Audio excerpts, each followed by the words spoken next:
My name is Don, and we're here to show you about breakers that are tripped and a bedroom not having power. As you can tell, in this apartment, we do not have power in this bedroom. So we will locate the panel, which the panel in this apartment is in the laundry room.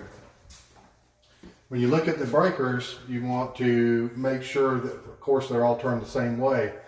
But on the smaller breakers, they'll look like they're actually on, but they're not. So you really want to tell the resident to really turn these off and all the way back on, all the way off, all the way back on. This one is a GFCI breaker. It is tripped. You can reset this. And a lot of times if it does not reset, they can try it one more time, but at that point you don't want them to try it anymore. You just have to please call maintenance at that point for safety reasons. Thank you, and that's about all there is.